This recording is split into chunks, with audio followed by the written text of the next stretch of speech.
점심시간 뉴스로 바사삭 깨워드립니다. 뉴스 바사삭 MBC 성지연 기자입니다. 오후 2시에 사이렌이 울리면 다들 놀라지 마시고 가까운 대피소로 대피하시면 됩니다. 오늘 전 국민이 참여하는 공습대비 민방위 훈련이 6년 만에 실시되는데요. 2시 15분에 훈련 경계 경보가 발령되면 대피소에서 나와서 이렇게 주위를 살펴보면서 통행이 가능하고요. 20분에 경보가 해제되니까 한 20분 정도 참아주시면 됩니다. 오늘부터 모레 오전까지 전국 대부분 지역에 강하고 많은 비가 내립니다. 예상 강수량은 모레 아침까지 수도권은 많은 곳에 100mm, 강원, 충청, 전라, 경상권엔 최대 150mm, 제주도엔 최대 200mm입니다. 8월 23일 수요일 뉴스 바사삭 바로 시작할게요.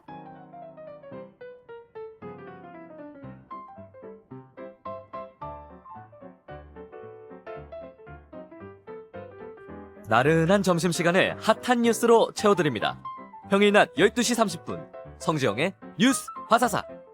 좋아요와 많은 댓글 부탁드리고요. MBC 라디오 시사 채널 구독도 잊지 마세요.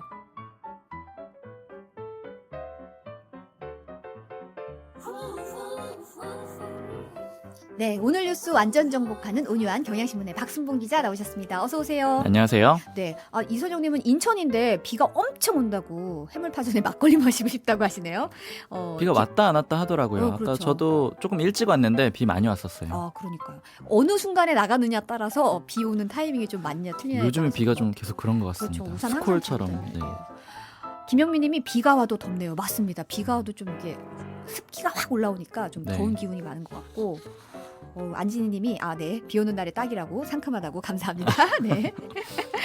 첫 번째 소식이 또 이 얘기 안 할 수가 없죠. 아침바람 찬바람님이 후쿠시마 방류 소식에 마음이 정말 눅눅하다고 하셨는데 이 소식부터 얘기를 하면 우리 정부가 일본과 논의한 오염수 방류 관련 합의 내용 공개를 했잖아요. 네. 그러니까 우리 측 요구가 얼마나 받아들여진 겁니까? 굳이 그 정량적으로 표현을 하자면 절반 정도 받아들여졌다 이렇게 평가를 할 수가 있는데요. 네. 일단 지난 7월에 윤석열 대통령이 기시다 총리한테 직접 요구한 게 있었어요. 네. 그러니까 한국 측 전문가가 지금 IAEA 그 사무소가 후쿠시마 현지에 있거든요. 네. 거기에 아예 한국 측 전문가가 머물게 해달라, 그러니까 상주하게 해달라 이렇게 요구를 했는데 이거는 결과적으로 받아들여지지 않았습니다. 어제 정부에서 설명을 하는 거는 네. 이제 우리나라만 단독으로 가 있기에는 좀 어렵다, 쉽지 않아서 조율이 안 됐다 이렇게 얘기를 했고요. 그래서 대신에 정보 공유를 일종의 대안으로 받아왔거든요. 그러니까 이제 회의를 주기적으로 하고 그리고 방문을 정기적으로 하고, 그러니까 이제 상주는 안 하지만 가끔씩 간다라는 거죠. 그렇게 해서 이제 최신 정보를 좀 공유하는 그런 식으로 대안을 좀 받았고요. 얼마나 자주 가는 거예요?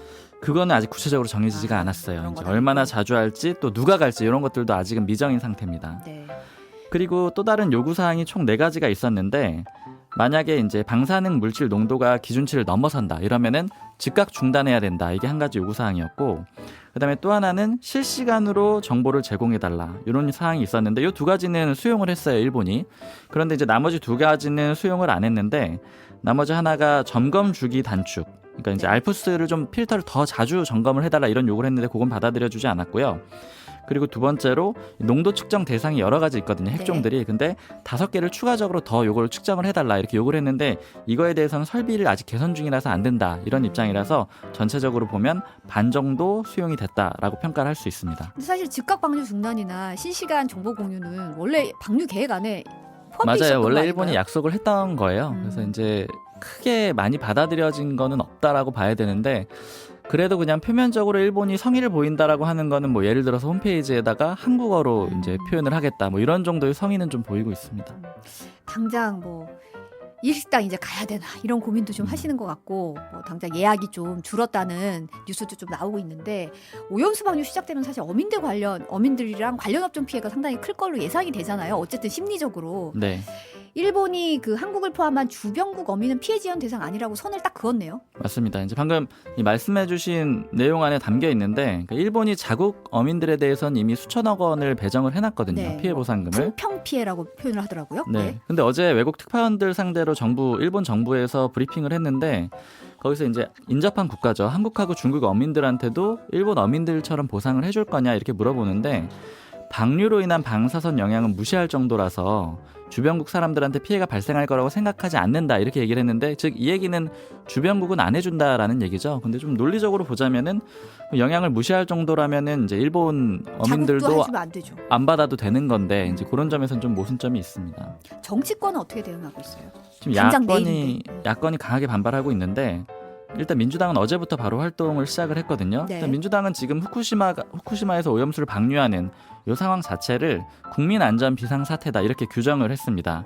어제 규탄대회를 국회에서 열었고요.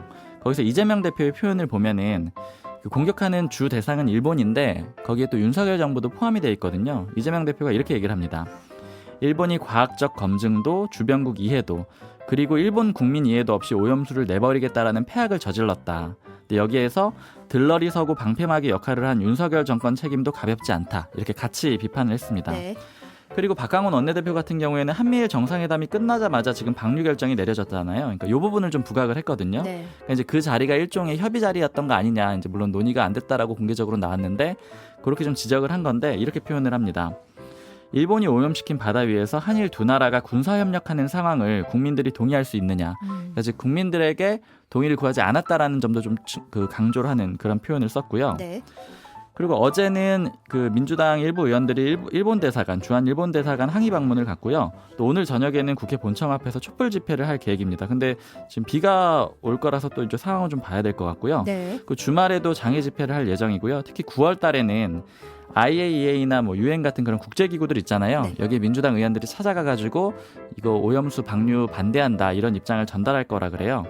정의당도 큰 틀에서는 민주당하고 지금 입장이 같은데 일본 정부하고 도쿄전력 대상으로 구상권 청구하거나 이런 식으로 법적 대응을 하겠다라고 하고요. 이정미 대표 어제 기자회견 해가지고 여권을 비판을 했거든요. 이렇게 표현을 합니다. 태평양은 기시다 총리, 윤 대통령의 원자력 카르텔 하수구가 아니다. 이렇게 얘기를 했는데 이제 여기서 인상적인 건 카르텔이라는 표현이죠. 윤석열 네. 대통령이 자주 쓰는 표현을 이용해가지고 또 이제 그 역으로 다시 공격을 한 겁니다. 네. 데이지님이 결코 기어코 방류를 하네요. 일본 국민들 반대도 심한데 이제 그런 게 좀 걱정을 우려의 목소리를 전해주셨습니다. 다음 소식은 이 소식이 상당히 많이 주목을 받았는데 이제 서희초 교사가 지난달 극단적 선택을 하게 된 원인으로 사실 이른바 연필 사건이 배경 이제 원인으로 하나 있었다라는 얘기가 계속 나왔잖아요. 네. 근데 이 연필 사건의 당사자인 그 가해 학생의 학부모가 현직 경찰관과 검찰 수사관이라는 보도가 나왔어요. 네, 지금 보도가 굉장히 많이 나오고 있고 아직까지 반박하는 내용이 없는 걸로 봐서는 좀 맞는 걸로 일단은 추정이 되는 상태고요. 네. 원래 가해 학생 부모가 누구냐 이런 거에 대해서 관심이 굉장히 많았고 여러 가지 소문 같은 것들도 있었잖아요. 처음 사실 많이 알려진 게 가해 학생의 학부모가 사실 뭐 유력 정치인의 뭐 가족이다. 이래서 사실은 불거진 것도 맞아요. 있었잖아요. 삼선 의원의 네. 이렇게 손주다 뭐 이렇게 해가지고 논란이 됐었는데 그건 사실이 아닌 걸로 확인이 결국 됐었고요. 네. 뭐 그 과정에서 그런 소문을 퍼뜨리는 사람이 또 뭐 사과하고 이런 일도 있었고요. 네. 근데 이제 이번에는 나온 내용은 그 경찰관하고 수사관이다, 검찰 수사관이다 이렇게 부부가 네. 그 부모가 그렇다라는 내용이고요. 그러면 이제 이렇게 되다 보면은 이제 유족 측에서는 이게 좀 석연치 않다라는 그런 입장이 있는 거예요. 네. 왜냐면은 경찰에서 계속 발표를 할 때 범죄 혐의점이 확인되지 않는다. 즉 그 얘기는 그 사망한 교사의 좀 개인적인 문제다 이런 쪽으로 좀 수사의 결론을 어느 정도 맞춰가는 상황이었거든요. 그런데 학부모의 직업이 나오다 보니까 이 경찰 수사를 신뢰할 수 있느냐 이런 근본적인 의문이 좀 나오게 되는 거고요. 그리고 지금 경찰 수사 단계에서는 이제 통화한 사실이 없었다라는 취지로 밝혔는데 지금 유족 측에서는 통화를 한 사실이 있다라고 지금 얘기를 하고 있거든요. 네. 지금 유족 측의 변호사가 숨진 교사하고 그다음에 이제 그 가해 학생의 학부모하고 2차례 전화 통화를 했다. 그리고 또 문자 메시지도 보냈다 이렇게 주장을 하고 있습니다. 그래서 네. 이런 부분이 좀 주목을 받고 있어요. 네. 보면은 이게 이제 연필 사건이라는 게 이게 어떤 사건인지 한번 설명을 좀 해주시면. 이제 그 수업 중에 연필로 이제 이마를 긁어가지고 상처가 난 사건이고 네. 그 가해 학생의 부모가 지금 누구냐 요거에 대해서 좀 주목을 받고 있는 거고요. 그 가해 학생이 이 숨진 교사에 대해서 좀 일종의 스트레스랄까요? 그러니까 민원을 계속해가지고 가해 학생의 압박을 학부모가? 했다. 네. 가해 학생의 학부모가 그렇게 압박을 했다라는 게 좀 그 의혹이 있는 상태입니다. 아직 네. 확인된 내용들은 아니고요. 네. 근데 사실 이 사건이 지난달 이제 지난달에 고인이 숨지기 전에 이런 의혹들이 나왔을 때 이제 뭐 학교에 업무 상담 요청을 했는데 뭐 상담 요청한 기록에 연필 사건이 언급이 됐고 해서 이게 어쨌든 주요한 원인이 아니겠느냐라는 의혹이 제기된 상태였고 그래서 이제 어쨌든 수사가 진행 중이었는데 네. 보면은 상당히 시일이 흘렀잖아요. 그런데 뭐 아직까지는 밝혀진 게 없다 그러니까 좀 답답한 상황이기도 하고 국민들도 답답할 것 같고 맞아요. 유족들 입장에서는 어쨌든 법률 대리인이 사건 당일 오후에 뭐 2차례 전화 통화했고 밤 9시에 사실관계 확인하라는 취지로 문자 메시지도 추가로 보냈고 다음 날에는 아버지가 학교를 찾아오기도 와서 면담도 했다는 거잖아요. 네. 그런 과정에서 굉장히 스트레스를 받았을 걸로 추정이 되는 상황이라고 주장을 하고 있는데 어떻게 보면 유족들 입장에서는 이제 당사자가 있는 거니까 경찰 쪽 사람이 있는 거니까 좀 반발할 수밖에 없는 상황이 있을 것 같아요. 맞습니다. 지금 이제 제일 좀 문제가 되는 지점이 뭐냐면은 이제 그렇게 전화가 왔고 스트레스를 받았는지 안 받았는지 이런 것들이 많은 정보가 담겨 있는 게 아마 휴대폰일 거예요. 근데 지금 그 숨진 교사의 휴대폰을 열지 못하고 있는 상태거든요. 네. 그런데 지금 아까 말씀드린 그 부부가 가해 학생의 부모가 이 경찰관이 한 명이 있다라고 했는데 그 경찰관이 담당했던 업무가 포렌식 업무라고 해요. 그러니까 네. 이제 포렌식이라는 게 보통 휴대폰이나 아니면 노트북 같은 거 뭐 삭제됐거나 이런 것들 내용 복구하는 것도 있고 또 잠겨 있으면 열고 이런 내용들을 하거든요. 네. 근데 지금 열지 못했다라고 경찰 쪽에서 밝혔는데 이 관련된 부서에 그 가해 학생의 부모가 있다라고 하니까 그러면 이제 의도적으로 열지 않은 거냐 이제 이런 식의 의혹을 좀 제기하고 있는 거죠. 아무래도 이제 수사가 지지부진한 상황에서 이제 그런 관련돼 있으니까 의심이 간다 이런 주장이 나오고 있는 거군요. 네. 경찰은 어때요? 이제 아무래도 제 식구 감싸기 아니냐 이런 얘기가 나올 수밖에 없는 상황인데. 지금 일단은 아직은 뭐 봐주기 수사 같은 거는 가능하지 않다. 기본적으로 이런 입장이긴 한데 일단은 네. 여론의 압박이 있기 때문에 좀 추가적인 상황은 봐야 될 것 같아요. 어떻게 보면 사실 그 흔히 말하는 왕의 DNA 사건도 교육부 네. 공무원이었고 이번 사건도 이제 가해 학생의 학부모가 누군지에 대해서 되게 관심사였는데 이게 참 뒤늦게 드러나면서 좀 오히려 논란을 자초한 게 아닌가 이런 생각 좀 들긴 합니다. 그렇죠. 그리고 사실 이 학부모의 직업은 경찰이 뭐 100% 알았다라고 볼 수 있잖아요. 뭐 당연히 조사도 했다고 조사했기 하니까. 때문에 100% 알았다라고 볼 수 있는데 아마 이런 논란을 의식해서 또 공개하지 않은 게 아니냐 이제 이런 의심도 좀 받을 수 있는 상황인 거죠. 네. 네, 다음 소식 또 이건 수사 진행 상황 봐서 또 속보 나오면 또 알려드리겠습니다. 네. 다음 소식은 이제 대법원장 후보자로 이균영 부장판사가 지명이 됐는데 오늘 오전에 이제 출근길이죠. 이거 면담하려고 이제 나오는 길에 기자들 앞에서 무너진 사법 신뢰 회복을 위해 성찰하겠다라고 밝혔어요. 이거 어떤 의미로 봐야 되죠? 이런 비슷한 얘기를 많이 해왔어요. 2021년에 이제 그 고검장이 대전 법원장이 됐는데 고등법원장이 됐는데 그때도 이제 취임사에서 비슷한 얘기를 했거든요. 이 무너진 사법 신뢰라는 건 결국에는 그 김명수 대법원장을 겨냥한 걸로 그렇게 좀 해석이 되죠. 네. 김명수 대법원장 체제에서 있었던 여러 가지 재판 상황들을 비판하면서 하는 얘기이기 때문에 그래서 지금 이용균 후보자에 대해서 이제 보수 성향의 판사다 이렇게 좀 대척점에 있다라고도 평가를 하고 있는 겁니다. 네. 그리고 또 하나 좀 지켜볼 게 지금 윤석열 대통령하고 관계가 어떻냐 이런 거에 대해서 좀 관심이 많이 집중되잖아요. 그리고 지난해 말에 국회 국정감사에 나와가지고 친하다고 볼 수 있죠. 뭐 이런 식으로 답변을 하기도 했거든요. 네. 그리고 사실은 친한 친구의 친구다 이렇게 맞습니다. 얘기했어요. 네. 그리고 윤석열 대통령이랑 그 한 학번 후배예요. 같은 같은 학과의 한 학번 후배고 물론 사법연수원 기수는 훨씬 선배입니다. 왜냐하면 윤석열 대통령이 구술을 했기 때문에 네. 기수 차이가 좀 나는데 이제 오늘도 거기에 대해서 기자들이 물어봤거든요. 그러니까 이제 조금 그 이전보다는 후퇴한 표현이라고 할까요? 친한 네. 친구의 친구다 보니까 이제 고시 공부하는 사람이 몇 명 안 돼서 아는 정도지 직접적인 관계라고 보기는 어렵지 않나 이렇게 얘기를 합니다. 근데 지금 대통령실에서 설명을 이렇게 했어요. 그러니까 비교적 최근에는 윤 대통령이랑 직접적인 소통이 없었다 이렇게 얘기를 하고 있거든요.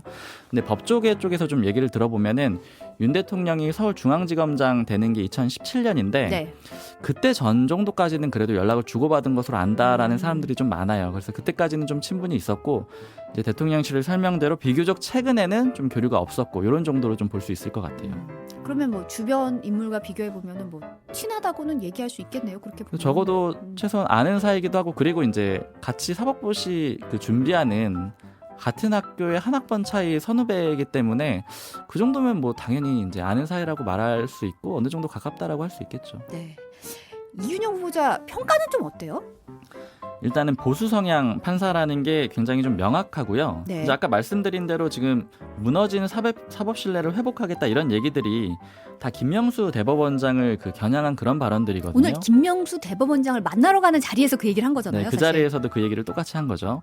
그리고 김명수 대법원장이 진보 성향으로 분류되고 그리고 이제 그 우리법 연구회 회장 출신이잖아요. 네. 딱 정반대라고 보시면 돼요. 이제 음. 법원에서 민사판례 연구회라는 곳이 있는데 여기는 소위 엘리트 판사들의 모임입니다. 네. 그 정반대되는 곳에 속해 있는 사람이라서 대부분이 다 대척점에 있다 이렇게 좀 모임 볼 수가 있을 것 자체가 같아요. 아예 약간 대척점에 그렇죠. 있는 안에서 모임이군요. 예를 들면 뭐 진보 그룹에 있는 그 회장이었던 사람이 김명수 대법원장이고 그 반대쪽에 있던 모임에 속해 있었던 사람이 바로 이용균 후보자다 이렇게 보면 될 것 같아요. 판결은 어떤가요?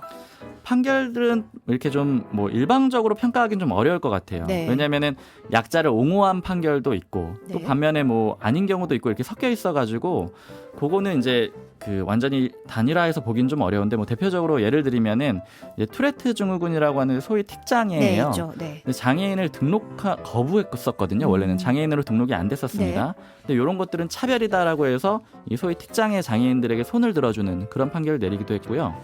그리고 백남기 농민 사망 사건 기억을 하실 텐데 네. 물대포 때문에 사망한 사건이 있었잖아요. 그렇죠. 네.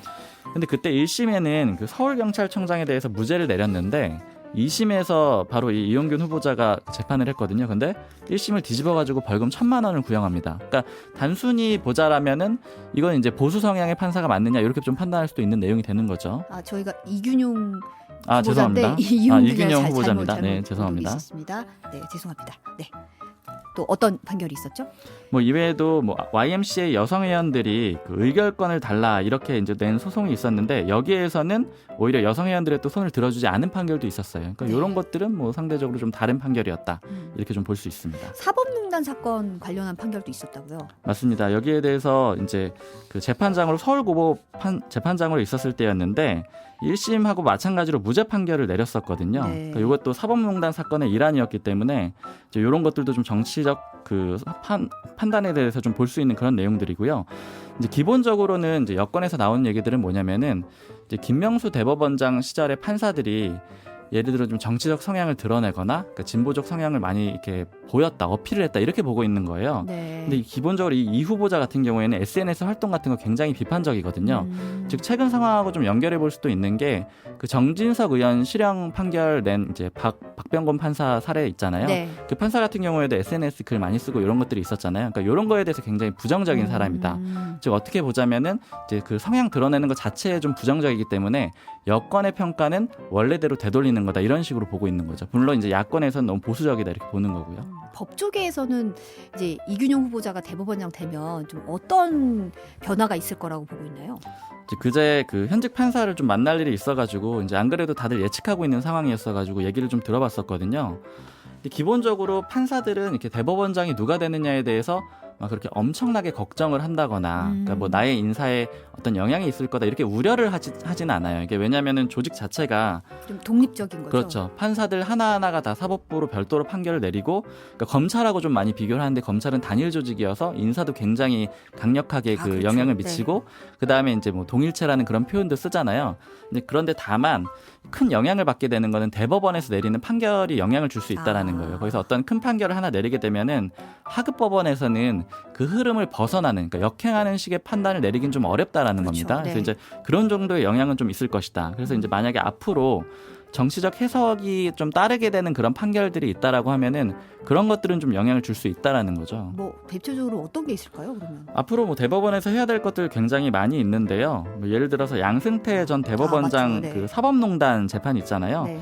이것도 이제 대법원에서 처리를 해야 되고요. 그게 벌써 횟수가 굉장히 오래됐잖아요. 맞습니다. 4년 넘게 진행이 됐고요. 그리고 또 조국 전 장관 자녀 입시 비리 관련된 그런 재판들도 결국 아직은 이제 그 2심 가고 있는데 대법원에서 최종적으로 정리가 될 거 아니에요. 네. 그리고 또 이재명 대표와 관련된 사건들도 결국에는 또 대법원에서 최종적으로 정리가 될 수밖에 없거든요. 왜냐하면 항고를 할 가능성이 굉장히 높으니까요. 네. 그리고 또 윤석열 대통령 장모 최은수 씨 사건도 이미 대법원 소부에서 심리 중인 게 있거든요. 그러니까 많네요, 정말. 그러면 이제 대법원에서 최종적으로 다 결정이 되는데 이제 앞으로 이제 어떻게 이 결론을 내리느냐가 정치권에도 좀 영향을 줄 수밖에 없는 거죠. 마지막으로 요 소식 한번 볼게요. 정경련이 55년 만에 이름을 바꿨어요. 한국경제인협회? 네, 한경협이네요. 네. 맞습니다. 이게 원래는 최초에 지었던 이름으로 다시 돌아가는 거예요. 아, 원래로 원복이라고 하죠. 저희가 표현을. 맞습니다. 네, 원래 바뀌는 거예요? 한경협이었는데 네. 그게 61년도에 만들어졌거든요. 근데 7년 있다가 좀 확장이 되면서 전국이란 이름을 붙여가지고 좀 범위를 넓게 해가지고 정경련이란 이름으로 바꿨던 거고요. 한국보다 전국이 넓은 범위인지는 잘 모르겠는데, 네. 네, 입에는 좀 더 정경련이 익숙하긴 해요. 워낙 오래된 맞습니다. 협회니까. 네. 한국경제인협회로 있었던 시기는 한 7년 정도밖에 안 되고요. 68년부터 계속 정경련이었어요. 그러니까 네. 이제 익숙하고요. 정경련이라는 거 간단하게만 말씀을 드리면 이제 경제단체 중에 하나인데 경제단체라는 건 사용자나 경영자들의 그 이익을 좀 대변하는 협회라고 보시면 될 것 같아요. 그러니까 노조에 좀 대항해서 있는 대척점에 있는 그런 협회라고 보시면 되고 특히 정경련은 그 단체 중에서도 맏형격이었거든요. 원래 경제 5단체 혹은 6단체 이런 정도로 부르는데 네. 정경련이 그 중에서 가장 그 큰 단체였었고요. 그 회장들 이름만 봐도 알 수가 있는데 대표적으로 정주영 회장, 뭐 구자경 그 LG그룹 회장, 뭐 김우중 대우그룹 초대 회장 뭐 이런 사람들이 다 포함이 돼 있었습니다. 뭐 흔히 말하는 재벌 총수들은 다 기라성 같이 다. 맞아요. 한 번씩. 만든 사람도 이병철 삼성그룹 초대 회장이고요. 네. 정경련 사실은 태생부터 이거는 협회라고는 하지만 정경유착을 위해 만들어진 단체다. 뭐 이런 평가가 있잖아요. 실제로도 정치자금 관련해서 뭐 수사도 많이 받았고 논란이 많이 됐잖아요. 그렇죠. 너무 많은 사례들이 있는데 뭐 예를 들어서 2002년에 이해창 한나라당 대선 후보였는데 그때 정치자금을 정경련 주도로 전달을 하거든요. 뭐 이런 일도 있었고 그다음에 2011년에 이명박 정부 때 이 정경련에서 주도를 해가지고 기업별로 이 접촉할 정치인들을 쭉 리스트를 정리를 해요. 성향을 다 분류해가지고 그러니까 이제 어느 기업이 누구를 접촉을 해라 이렇게 정리를 했는데 이런 내용들이 공개가 돼서 비판을 받기도 했습니다. 근데 이제 이렇게 논란들이 많았음에도 불구하고 물론 이제 정경유착이다 계속 비판을 받았는데 그럼에도 불구하고 큰 타격은 안 받았는데 이제 결정적이었던 거는 바로 국정농단 사건으로 그렇죠. 인해서 네. 이제 결정타를 맞게 되는 거죠. 어떻게 보면 이 시점에 이제 삼성이 복귀를 지금 하고 그 다음에 이제 이름을 바꾸는 거잖아요. 네. 이 시점에 이렇게 되는 게 좀 어떤 의미일까 싶기도 해요. 이제 저도 이게 여권에 물어봤었는데 사실 이 4대 그룹 그러니까 삼성을 포함해가지고 4대 그룹이 복귀를 하면서 정경련이 부활했다라고 볼 수가 있는데 왜냐하면 4대 그룹 그 계열사가 내는 운영 회비가 원래 정경련에 운영하는 이 회부의 4분의 3 정도가 됐었거든요. 그러니까 이게 어마어마하네요. 통으로 다 빠져나갔으니까 정경련은 굉장히 힘들었어요. 네. 그러니까 구조조정도 하고 저는 이제 정경련에 이렇게 취재원들도 있었는데 이렇게 그 당시에 해외 연수를 갔다가 중간에 다 돌아오고 아, 돈이 떨어지니까. 돈이 없어져서 그리고 그 이후로는 해외 연수 같은 것도 없고 신입사원도 잘 안 뽑고 이런 상황이었었거든요. 근데 이제 이렇게 돌아오게 된다라는 거는 어떤 의미가 있었냐면은 김병준 그 전 상임선대위원장 이제 비대위원장도 했었죠. 그 김병준 전 위원장을 보내면서 그 회장 직무대행으로 보내면서 이제 여권에서 물어보니까 해석이 이런 거예요. 이 김병준 전 회장을 보내기 전까지는 정경련하고 윤석열 정부의 관계가 어떻게 될지 많이 관심들이 있었어요. 왜냐하면 윤석열 대통령이 국정농단 그 수사팀장이었잖아요. 그렇죠. 그러니까 박영수 전 특검이 특검이었고요. 즉 자신이 수사를 했던 그 대상이기 때문에 여기에 대해서 더 부정적으로 나올 수도 있다 이런 예측이 있었는데 결과적으로는 김병준 전 회장을 보냈잖아요. 그래서 모 여권 관계자가 표현하기로는 요건 이제 고쳐서 쓰겠다라는 의미다. 고쳐서 쓰겠다. 네, 그러니까 측근을 보내가지고 여기를 이제 정리를 하겠다라는 의미다. 그러니까 그렇게 되다 보니까 4대 그룹들도 결과적으로는 이 김병준 전 회장이 이제 다 마무리를 하니까 아, 다 정리가 된 거구나. 정부 쪽의 입장이라고 보고 다 복귀를 하게 된 거죠. 오늘 여기까지 듣겠습니다. 박순봉 기자 감사합니다. 네, 고맙습니다.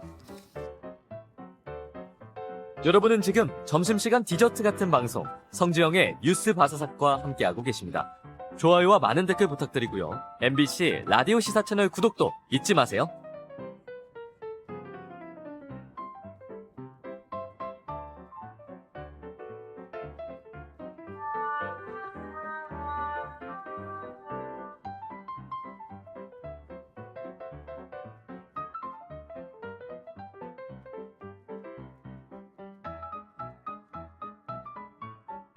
네, 청년 정치인 두 분 모시고 여의도 이슈를 탈탈 털어보는 시간 명란 핫토크 시간입니다. 김용태 전 국민의힘 최고위원, 박선민 전 더불어민주당 최고위원 나오셨습니다. 어서 오세요. 네, 안녕하세요. 비 오는데 안녕하세요. 나오느라 고생하셨습니다. 네. 아니 이게 안에 있을 때 안 와서 나가면 갑자기 또 비가 오고 맞아요. 그러더라고요. 네, 어떨 때 막 쏟아지고 퇴근길에도 왔다 그쳤다 해서 어느 타이밍에 내리느냐가 굉장히 중요하더라고요. 비가 와서 좀 폭염이 이렇게 한풀 꺾일 거라고 생각했는데 다 습하고 그래도 덥더라고요. 맞아요. 약간 동남아 날씨 같이 네. 습기가 훅 다가와서 네, 에어컨 전기요금이 좀 걱정인 시점이긴 합니다. 네. 오늘은 어떤 이슈부터 살펴볼까요? 어제 검찰이 민주당 이재명 대표가 이제 쌍방울그룹 대북 송금 의혹 관련해서 제3자 뇌물 혐의로 입건을 했죠. 이제 영장 청구 가능성 계속 얘기가 나오고 있잖아요. 두 분은 국회 회기 중에 가능성은 어떻게 보세요? 저는 있을 수 있다라고 봐요. 그리고 가능성이 굉장히 높다라고 생각해요. 그러니까 대선 때 저희가 그때 이제 뭐 여러 가지 이제 전략 기구들이 있었는데 이제 그 당시 민주당 이재명 후보셨기 때문에 이재명 후보와 관련된 이 지금 검찰에서 수사하는 이 건들에 대해서 당에서 자체적으로 이제 파악하고 있었던 것도 있었고 이 쌍방울 건이라든지 뭐 대장동 백형동 건에 대해서 이제 관계자 분들하고 이제 회의를 하다 보면 이 건에 대해서 어느 정도 알고 있는 분들하고 회의를 하다 보면은 사실 이 건에 대해서 검찰이라든지 밝혀진 사실만으로도 이제 갖고 있는 증거라든지 이런 게 많았었던 것 같아요. 그 당시에도. 그래서 충분히 저는 검찰이나 이런 수사기관에서 구속할 수 있는 가능성, 그러니까 그런 것을 갖고 있을 거라고 생각하고요. 아마 회기가 시작되면 청구할 수 있지 않을까 생각합니다. 그러니까 저는 일단 이 영장 청구를 병합해서 한다라는 얘기가 계속 나오고 있는 점을 고려할 때 그리고 지금 보면 이게 검찰이 약간 아니면 말고 식의 그 행태가 계속 좀 반복되고 있다라는 생각이 들어요. 왜냐하면 아무래도 이제 야당 대표의 수사 상황이니만큼 언론들도 열심히 취재를 하는데 이 검찰 관계자 발로 나오는 그런 멘트들을 보면 상당히 좀 뭐 구체적인 증거가 있는 것처럼 얘기를 하고 어쨌든 범죄 혐의를 입증할 만한 또는 구속영장을 청구할 만한 사유가 충분한 것들이 있다라고 계속해서 시사하는 멘트가 익명으로 나오고 있거든요. 네. 근데 좀 의아한 것은 이제 민주당에서는 이재명 대표 본인께서도 직접 불체포 특권 내려놓겠다고 했고 그리고 비회기 기간을 저희가 이제 마련을 하려고 하고 있는 상황인데 그렇다면 지금 이 시기를 놓칠 이유가 없다라는 거죠. 근데 병합 영장 청구라는 거는 제가 봤을 때 시간이 걸릴 수밖에 없는 것이고 단독으로 칠 수 있는 건에 대해서 특히 예를 들면 쌍방울 같은 경우는 이화영 지사의 진술에 따라서 이재명 대표의 그 행방이 약간 갈리는 상황이잖아요. 그리고 재판이 지연되는 만큼 그렇다면 백현동 건이 그렇게 자신만만하면 백현동으로만 쳐도 되는데 굳이 이것을 이제 병합으로 영장 청구를 하겠다라는 움직임을 보이는 것도 이해가 되지 않고 증거가 많다라는 얘기는 하면서도 구체적인 움직임은 제대로 보여주지 않고 있어서 이게 검찰이 좀 계속해서 아님 말고식으로 계속 찌르기만 하는 것 아니냐 이런 생각이 드는 것 같습니다. 민주당에서는 이제 국회 비회기에 청구해라 이걸 요구하는 거잖아요. 그렇죠. 지금. 네. 근데 이제 민주당에서는 어쨌든 영장 청구를 지금 회기 중에 검찰이 할 것 같다라는 예상을 하고 있기 때문에 더더욱 저희 입장에서는 아니 그렇게 증거가 많고 뭐 이재명 대표도 직접 영장 실질 심사 임하겠다고 얘기를 했으면 굳이 의원들의 표결을 거쳐야 하는 정기국회 중에 할 이유가 없는 것 아니냐라고 이제 이야기를 하면서 비회기 중에 해라라고 얘기를 하는 거죠. 여권에서는 어떻게 보세요? 글쎄요, 뭐 이게 초등학생들 가위바위보 할 때 나 묵낸다, 너 뭐 낼 거야 물어보고 가위바위보 막 하고 하잖아요. 약간 비회기에 하든 회기하든 이거 가지고 여야가 아니라 야당과 검찰이 지금 수싸움하는 건가 싶기도 하고 글쎄요, 뭐 그냥 이 상황이 저는 글쎄 우리 국민들이 어떻게 느끼실지 잘 모르겠고, 그러니까 저는 원칙적으로 회기 중에 해야 된다고 생각해요. 그것이 이제 일단 야당 대표고. 이재명 대표에 대한 국회의원이기도 하지만 야당에 선출된 대표고 우리 국회법과 헌법에 존중되어 있는 이 절차에 따라 가지고 검찰이 저는 절차대로 해야 된다라고 생각하고 있고요. 회기 중에 하더라도 민주당에서 의원분들이 저는 상식적인 판단을 하셔야 된다라고 생각해요. 상식적인 판단을 하신다면 이것이 저는 왜 분란으로 보시는지 글쎄요, 저는 이해가 잘 안 갑니다.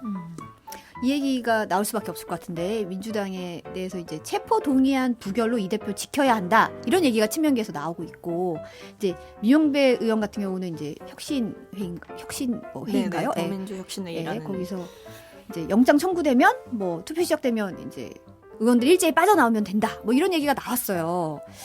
이게 당내에서는 어떤지 좀 궁금해요. 이 사실 주장에 이게 대해서. 뭐 아직까지는 구체적으로 이런 이야기가 뭐 의원총회나 이런 데서 나온 것 같지는 않아요. 어쨌든 뭐 특정한 모임이라든지, 그러니까 이재명 대표를 지지하는 성향의 모임이라든지 이런 데서 이제 의원들이 참석하셔서 얘기를 하는 게 기사화가 되거나, 또는 이제 일부 의원들이 이제 라디오 인터뷰라든지 이런 데서 이재명 대표가 구속된 뒤에 만약에 구속이 되었을 때라든지 아니면 체포동의안 표결을 두고 여러 가지 시나리오나 방법론에 대한 얘기가 분출되고 있는 상황인 것 같은데. 네. 저는 이럴 때일수록 저희가 지금 얼마나 싸울 게 많습니까? 사실 지금 이동관 특보의 이제 방통위원장 내정도 거의 코앞으로 다가와 있고, 그러니까 정식 임명이 코앞으로 다가와 있고, 오염수 문제도 있고, 여러 가지 지금 여야가 대치하고 있는 전선이 강하게 있는 만큼 저는 전력을 한 곳에 투입을 좀 집중을 해야 된다라고 생각을 해요. 근데 지금 상황에서 이재명 대표께서 이미 교섭단체 대표 연설에서 국민들께 대국민 약속으로 이 불체포 특권 포기하겠다라고 했는데, 이걸 굳이 당 안에서 의원들이 나서서 이재명 대표를 위한다는 명목으로 우리가 부결의 투표를 해야 된다라는 여론전을 다시 펼치는 것 자체가 전 대표를 오히려 흔드는 게 될 수 있다. 그리고 대표의 리더십에 오히려 상처를 주는 행위일 수 있다라고 생각하기 때문에, 그것이 충정에서 비롯된 것이든 본인의 정치적인 계산에서 비롯된 것이든 어떤 이유든 간에 대표를 생각하신다면, 이재명 당대표를 정말 진정으로 위하신다면 대표가 대표의 약속을 지킬 수 있게 길을 열어주시는 것이 맞다라고 생각합니다. 여당 쪽에서는 어떻게 보세요? 그러니까 민영배 의원의 이 발언은 저는 두고두고 회자될 것 같아요. 그러니까 정치인분들이 네. 역사의 흐름에서 국민을 위해서 정치를 해야지 이 찰나의 순간에 권력을 대변하려고만 하는구나. 굉장히 안타까운 생각이 들었고요. 아니, 좀 뜬금없는 얘기인데 우리가 프랑스 혁명 때도 그 자유와 정의를 위해서 목숨 걸고 싸웠는데, 물론 이제 나폴레옹이 나타나서 모든 걸 다시 원상복귀시키긴 했지만, 그럼에도 불구하고 우리가 그 부끄럽게 왕정을 위해서 싸울 수는 없는 거잖아요. 그 정의와 이 가치를 대변해야지. 그러니까 무슨 말씀이 드리고 싶은 거냐면, 이 민영배 의원의 이 발언은 결국에는 뭔가 국민을 위한 상식적인 생각보다는 결국에는 이재명 대표를 지키기 위한, 그러니까 이분이 왜 정치를 하는지 저는 잘 모르겠어요. 한번 묻고 싶어요. 이분의 정치의 목적이 뭔지. 그러니까 이재명 대표를 지켜가지고 공천 한번 더 받고 싶은가? 그러니까 권력을 유지하려고 하는 그런 생각밖에 없는 분 아닌가. 그래서 저는 이 민영배 의원의 이 발언은 역사가, 헌정사가 두고두고 저는 기록해야 된다고 생각합니다. 네. 이재명 대표는 여당과 검찰이 정치 공작을 하고 있다고 했어요. 여당에서는 어떻게 보세요? 글쎄요, 저는 전혀 동의할 수가 없고요. 그러니까 아니, 헌정사에 야당 대표가 이렇게 많은 의혹과 수사기관의 수사를 받는 야당 대표가 있었습니까? 그리고 재판에 일주일에 2번 가시는 걸로 알고 있는데, 아니 이게 정말 부끄러운 헌정사 아니겠습니까? 글쎄 야당에서 여당을 향해서 도의적인 책임을 져라, 지난 1년 동안 윤석열 정권을 향해서 도의적인 책임을 지어라는 말씀을 굉장히 많이 한 것 같아요. 저는 일강 공감 가는 부분이 있습니다. 정치인이라면 도의적 책임을 져야죠. 근데 이재명 대표 한번 살펴보십시오. 이재명 대표가 연루된 사건으로 인해서 얼마나 많은 사람들이 극단적 선택을 했습니까? 그것이 물론 이재명 대표와 직접적인 연관이 없더라도 간접적인 영향이 있지 않겠습니까? 근데 이재명 대표 어떻게 했습니까?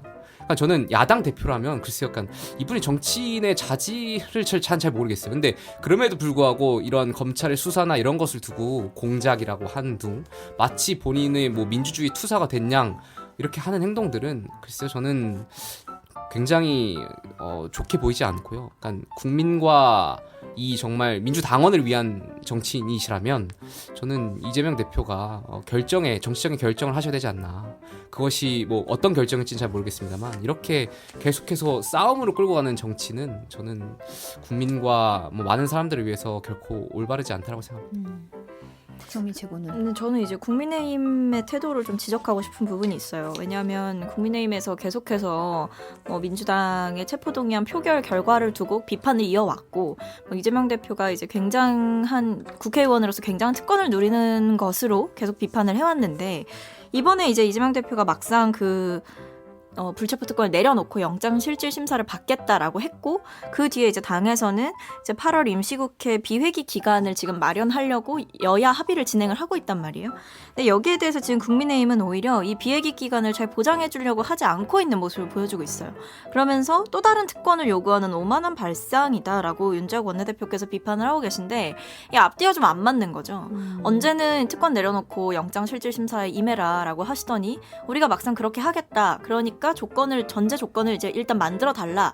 왜냐하면 비회기 기간이 있어야 저희도 이제 표결을 안 하고 바로 심사로 가는 거 아니겠습니까? 근데 그렇게 했더니 이런 식으로 이제 뭐 오만하다, 뭐 특권이 또 다른 특권이다 이렇게 얘기하시는 거는 저는 뭐 국민의힘이 보면 내년 총선 전략을 이재명 대표의 사법 리스크로 잡고 있는 거 아닌가 싶어요. 그래서 결국에는 막상 그동안에는 뭔가를 내려놓으라고 요구했으면서 그걸 내려놓겠다고 하니까 그걸 내려놓지 못하게 막고 있는 되게 아이러니한 상황을 보여주고 있죠. 그래서 저는 뭐 어쨌든 이재명 대표가 정정당당하게 떳떳하게 그 영장실질심사에 임하는 걸 그동안 그렇게 주창해 오셨으면 마땅히 합의에 응하는 게 맞다라고 생각합니다.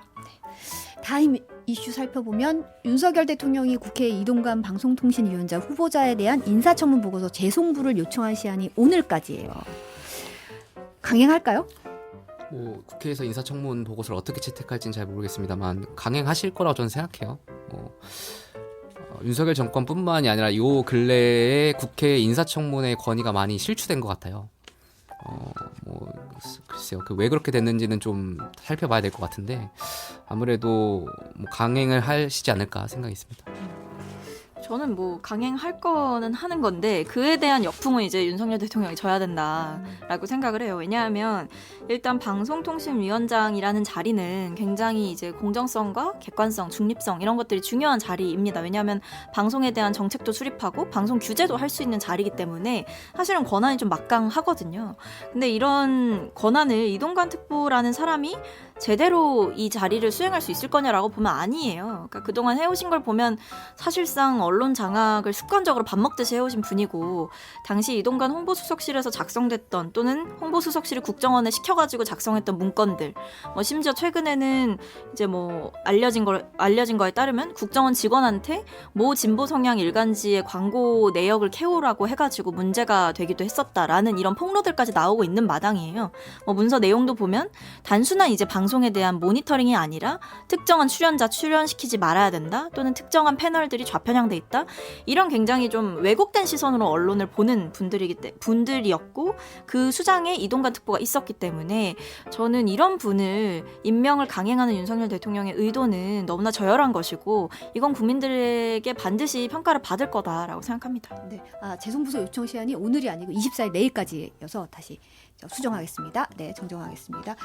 지난주 금요일 청문회 혹시 보셨나요? 저는 직접 이렇게 요약본 보다가 이렇게 글로는 쭉 봤습니다. 어떻게 보셨어요?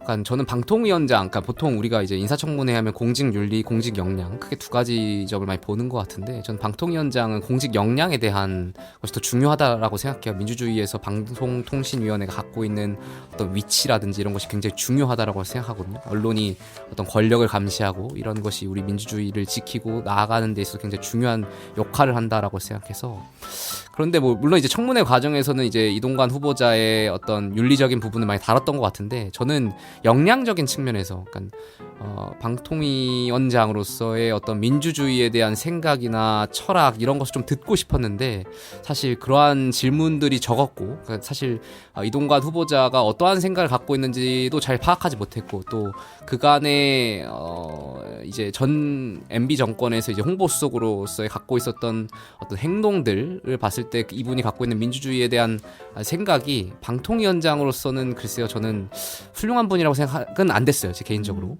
물론 이제 뭐 윤리적인 뭐 학폭 문제라든지 이러한 것은 차치하고서라도 글쎄요 저는 그래가지고 이분을 임명하는 것이 윤석열 정권이 강조하는 자유민주주의라든지 이런 것에 저는 결코 도움이 될 것 같진 않다 이런 생각을 좀 받았습니다. 저는 일단 후보자의 태도를 좀 지적하고 싶었어요. 네. 일단 이번 청문회가 사실은 좀 결정적 한방이 없었던 거 아니냐 이런 지적도 있었는데 저는 그 이유가 뭐 의원들께서 좀 더 준비를 잘하셨으면 좋았겠다라는 개인적 아쉬움도 있지만 그것과 별개로 뭐 증인 채택이라던가 아니면 자료 제출에 있어서 충분한 협조를 받지 못했고 국회의 권위 자체가 인정받지 못했기 때문에 청문회라는 제도 자체가 운영되는 데 있어서 큰 장애가 좀 있었던 것 같아요. 그건 뭐 당연히 여당의 책임도 저는 있다고 있다고 생각을 하고 네. 그러니까 이 약간 이 국민의힘에서 하는 걸 보면 약간 이동관 일병 구하기 이런 것 마냥 굉장히 이동관 특보를 좀 싸고 도는 듯한 모습을 많이 보였어요. 사실 언론의 중립성, 객관성 이런 것들을 요구하는 데는 전 여야가 없다라고 생각을 합니다. 정치권은 모두가 언론으로부터 영향을 받기 때문인데요.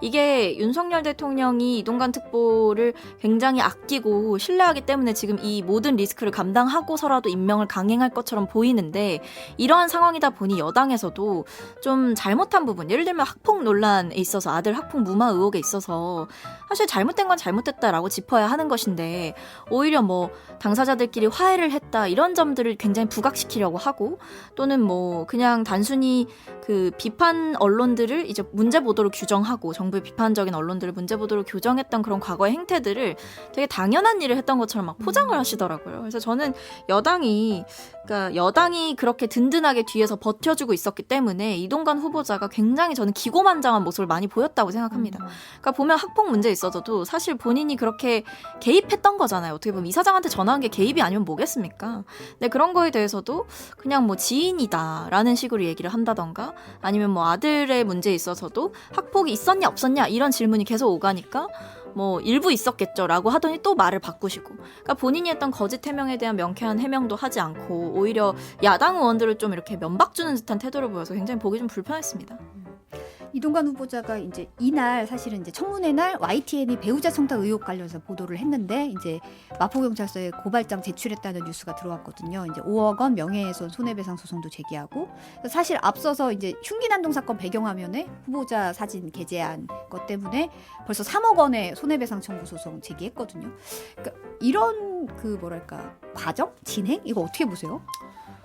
물론 이제 헌법에 방송이 개인의 명예를 실추했다면 이런 것을 명예훼손을 하게끔 되어 있는 것이 헌법의 권리이다 보니까 뭐 이동관 후보자께서는 이 YTN에서 명백히 실수했던 이 흉기난동 사건에 이동관 후보자의 사진을 걸었던 것은 명백히 YTN의 실수고 여기에 대해서 뭐 책임을 물을 수는 있다라고 봅니다. 다만 저는 개인적으로 이제 이동관 후보자가 개인이기보다 이제 앞으로 물론 이제 대통령의 임명이 있으셔야 되겠지만 방통위원장으로서 역할을 하실 가능성이 굉장히 높은 분이잖아요. 그렇다면 본인은 물론 이제 개인적으로 이런 명예가 실추될 수도 있고 되었다고 볼 수도 있지만 그래도 방통위원장으로서 저는 이렇게 뭐 특정 언론사에 이렇게 하는 것이 국민들 봤을 때는 좀 적절치 않아 보일 수 있다라는 생각이 있어요. 물론 이건 개인의 판단이기 때문에 제가 뭐 이렇게 왈가왈부하는 것 자체가 맞지 않을 수 있지만 우리가 바라는 방통위원장의 상은 글쎄 이런 거 좀 자제하시는 게 더 국민들이 바라는 방통위원장의 상이 아닐까. 그러니까 물론 본인이 억울하고 짜증나고 그러실 수는 있겠지만 한번 통 크게 이런 것은 넘어가 주시는 것도 국민들이 바라는 상이 아닐까 하는 생각도 있습니다. 네. 저는 이거 뭐 일종의 협박이라고 생각합니다. YTN을 향한 협박을 계속해서 하고 있는 이 행태에 굉장한 문제의식을 느끼고요. 방송사에서 실수는 없으면 제일 좋겠지만 사실 이런 뭐 예를 들면 사진이 잘못 나간다든지 그러니까 나가면 안 될 때 사진이 나간다든지 이런 건 사실 의도가 있는 실수라기보다는 그러니까 잠깐의 조작 미숙이라던가 이런 기술적인 그냥 문제일 수가 있는 거거든요. 그러니까 불쾌함을 표할 수는 있어도 이렇게 손해배상 소송을 걸고 이런 거는 좀 다른 거죠. 이거는 명백하게 법적으로 압박을 하는 거기 때문에 이렇게 되면 이제 YTN 자체가 굉장히 위축될 수밖에 없는 거고 이런 행태를 보여주는 게 과연 의도가 없는 것이냐 단순히 불쾌해서 그런 것이냐 저는 그렇게 보지 않는다라고 말씀을 드리고 싶고요. 그 배우자 청탁 의혹 보도했다고 이렇게 뭐 임직원들 고소하고 명예훼손 이렇게 거는 것도 납득이 안 되는 게 그럼 해명을 똑바로 하셨으면 좋겠어요. 왜냐하면 이게 지금 돈을 건네받았고 그걸 인지하고 그걸 다시 돌려줬다는 거 아니에요. 그런데 이게 시점이 안 맞는다는 거죠. 그러니까 돈을 준 사람은 한참 뒤에 돌려받았다라고 얘기를 하고 이동관 특보는 해명을 하면서 당일에 바로 돌려줬다 이런 식으로 얘기를 하거나 본인이 자진해서 민정수석실에 가서 신고를 했다라고 하는데 누구한테 신고했는지는 제대로 얘기를 못하고 있는 거잖아요. 그러니까 그 다음에 왜 그렇다면 그 돈 준 사람의 행사에 청와대 고위 관계자들이 가서 앉아있냐 또는 정부 고위 관계자들이 왜 거기 앉아있냐 이런 문제 제기를 분명히 했던 거거든요. 근데 여기에 대해서 답을 해야 되는 것이지 이걸 보도했다라는 이유로 이것이 개인의 명예를 실추했다라는 식으로 이렇게 싸잡아가지고 고소하는 거는 저는 명확하게 이거는 협박이다 생각합니다. 다음은 그 가상자산 의혹으로 제명이기 놓였던 김남국 의원이 다음 총선에 불출마하겠다라고 얘기했어요. 근데 이제 국회 윤리특위가 징계 논의 늦추기로 했는데 이거 뭐 어떻게 봐야 될까요? 여야가 각자가 좀 생각하는 게 있는 것 같아요. 아무래도 야당은 온정주의가 작용했던 것 같고요. 여당 같은 경우, 특히 야당도 뭐 해당될 수 있겠지만 지금 김남국 의원 말고도 국회의원들이 일단 11분인가요? 본인이 개인적으로 이제 신고하신 분, 그 중에 이제 3명인가가 그 윤리특별위원회 자문위원회가 이제 설정한 그 어떤 좀 이해관계 충돌할 수 있겠다라는 판단이 있는 것 같아요. 물론 더 조사해 봐야겠지만 또 게다가 이제 앞으로 여야 국회의원들 전수조사가 이제 국민권익위에서 실시될 거니까 분명히 더 나올 수도 있고요. 코인과 관련해서 그런 지탄을 받을 수 있는 의원들이 그러다 보니까 김남국 의원의 징계가 기준이 될 수가 있다고 봐요. 그러니까 이분을 제명을 하게 되면 국회의원들이 추후에 뭔가 다른 국회의원들이 또 이제 코인과 관련해 가지고 발견이 됐을 때 네. 여기에 대해서 어떠한 잣대를 들이댈 것이냐에 대한 이제 기준점이 이제 설정되는 것이다 보니까 하나의 선례가 되다 보니까 예, 여야 의원들이 여기에 대해서 온정주의와 각종 이제 여러 가지 계산이 들어갔던 것 아닌가. 그래서 좀 여론의 동향이나 이런 것을 살펴보고 있는 것 아닌가의 생각이 있습니다. 박성민 측은 어떻게 보세요? 일단은 뭐 그 김남국 의원의 불출마 선언이 이제 징계 수위를 낮출 수도 있겠다 그런 가능성이 보여지기 때문에 저는 이 보류라는 거를 좀 심상치 않게 봤고요. 그러니까 이게 시간을 더 끈다는 거는 고민이 그만큼 깊다는 거고 이 안에서 논쟁이 좀 많이 오간다는 거죠. 근데 제가 알기로는 어쨌든 이 징계에 있어서 이 징계 수위를 결정하는 데 있어서 가장 지금 고민되는 지점이 뭐냐면 선출된 분들이라는 거예요. 그러니까 이게 의원직을 박탈하는 것, 그러니까 제명이라는 절차, 표결 절차를 한 번도 우리가 국회에서 제대로 통과된 걸 못 봤잖아요. 김영삼 전 대통령 이후에는. 네. 근데 그게 안 됐던 이유가 이제 의원들의 생각에는 이런 게 있는 거죠. 우리는 국민에 의해서 선출받았고 다른 의원도 마찬가지로 지역구 국민에 의해 선출된 건데 선출된 권력을 우리가 임의로 이렇게 제명시킬 수 있냐라는 고민도 일부 있어 보여요. 뭐 김용태 최고가 말씀하신 해석도 저는 맞는 것 같고. 근데 다만 그렇다고 해서 이게 시간을 끌 문제냐 저는 그렇게 보진 않습니다. 이거는 시간을 끌수록 국회의 신뢰를 오히려 실추시킬 수 있는 일이기 때문에 좀 이 윤리특위의 단호하고 좀 합당한 판결이 빨리 필요할 것 같습니다. 마지막으로 이제 내일 오염수 방류가 예고가 돼 있는 상황이에요. 뭐 우리 정부가 이제 오염수 방류에 대해서는 찬성도 지지도 하지 않는다 이런 입장을 밝혔는데 자, 내일 정말 미중유의 길을 가는 거잖아요. 어떻게 보면 좀 참담하기도 하고 여러 가지 생각이 복잡한데 지금 우리가 어떻게 해야 될지 좀 고민스러운 대목이 분명히 있거든요. 김용태 최고 어떻게 생각하세요? 되게 어려운 문제죠. 그러니까 국제 정치, 국제 세계가 무정부주의라는 얘기를 많이 하잖아요. 그러니까 힘의 논리에 의해서 좌지우지가 되고 그러다 보니까 사실 일본의 이 오염수의 이제 방류가 이제 뭐 야당에서도 많이 지적하지만 런던 협약을 이제 위배하는 걸 수도 있고 그런 선례가 남길 수도 있고, 그러니까 여기에 어떻게 보면은 미국, 유럽 또 한국 여러 가지의 어떤 선진국이라고 할 수 있는 국가들이 사실 방치한 거, 그 힘의 논리에 의해서 이렇게 될 수 있는 선례가 될 수 있는 거기 때문에 굉장히 아쉬운 생각이 좀 있고요. 난 그럼에도 불구하고 이제 현실적인 측면을 고려한다면 국제 정세상 이게 어쩔 수 없이 이제 방류가 되는 거라면 한국의 입장에서는 이제 국민의 안전을 최우선하는 것이 굉장히 우선시 돼야 되겠죠. 저는 정부가 여기에 대해서 명확하게 정말 일본에 굉장히 요구할 것은 강하게 요구해야 된다고 생각해요. 지금 뭐 한국인 조사단이 이제 참여하는 거에 대해서 일본 정부가 약간 결정을 미루고 있는 것 같은데, 여기에 대해서 우리나라의 어떤 객관적 정보를 얻을 수 있는 것들, 우리나라가 직접 눈으로 보고 확인할 수 있게끔 하는 일본의 투명성 있는 그런 정보 공개 요구를 저는 계속해서 해야 된다라고 생각하고 있고요. 그렇게 하는 것만이 저는 결국에는 대한민국 정부가 지금에서라도 국민의 안전을 위해서 지킬 수 있는 방법이 아닐까 생각됩니다. 네, 박성민 최고. 저는 우리 정부가 낸 이 오염수 방류에 대해서 찬성도 지지도 하지 않는다 이런 입장이 좀 황당해요.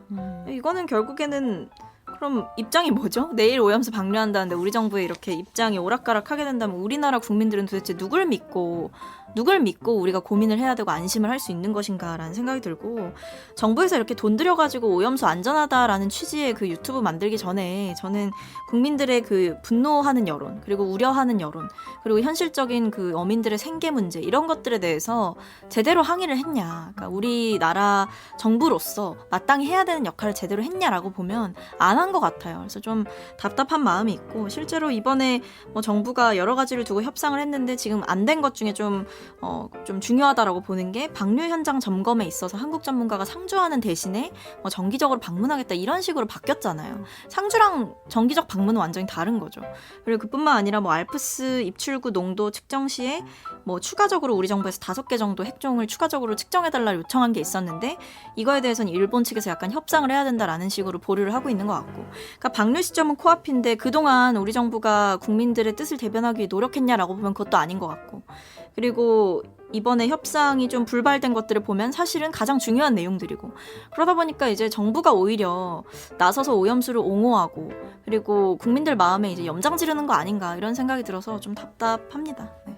사실 기시다 총리가 어제 이게 좀 이렇게 얘기하기는 일부에서 보이는 외국 정부의 수입 규제에 대해서는 과학적 근거에 기초해 조기에 철폐하도록 요구한다 이런 말을 했거든요. 저는 이게 되게 심상치 않게 들리더라고요. 사실 이게 후쿠시마 수산물 문제가 결국은 도래할 거거든요. 어떻게 보세요?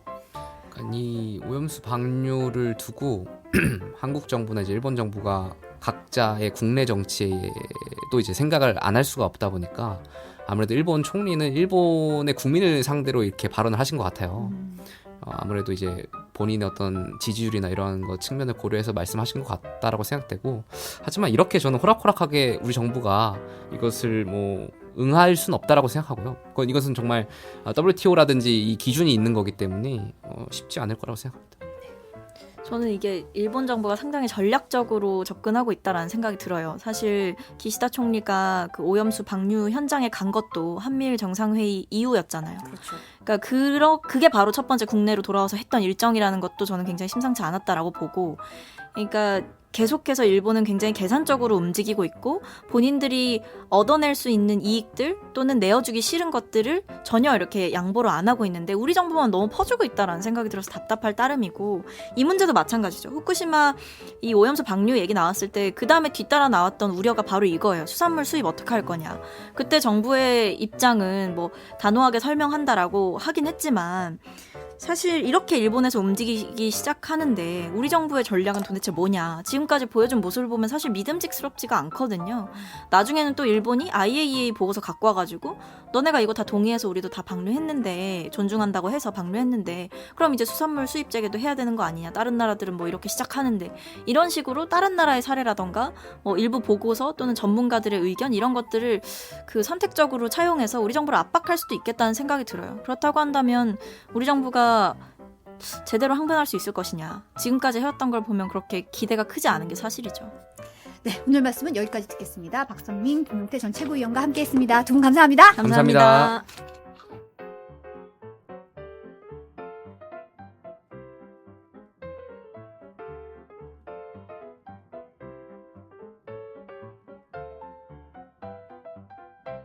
네, 어제 털어서 사건 속으로 해서 경찰 현장 치안 인력 부족이 아주 심각하다는 소식 전해드렸는데, 오늘 한덕수 총리가 흉악범죄 대응을 위해서 의무경찰 제도 도입을 검토하겠다고 밝혔어요. 이제 8,000명 정도를 순차적으로 채용하는 거를 국방부와 협의하겠다는 건데요. 한 7, 8개월 정도 걸릴 것으로 보인다고 했습니다. 흉악범죄가 잇따르면서 이제 의경까지 부활하는 이런 상황인데요.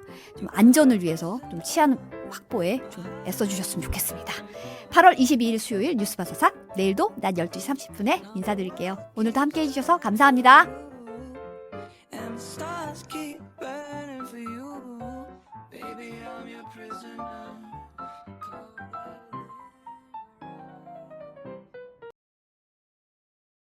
는 머리카락 한 가닥도 만져본 적이 없었습니다. 반대로 자신들이 추방당하는 것을 어렵게 만들고 싶어하는 사람들은 모두 램비유의 지휘를 받아 전투에 나섰습니다.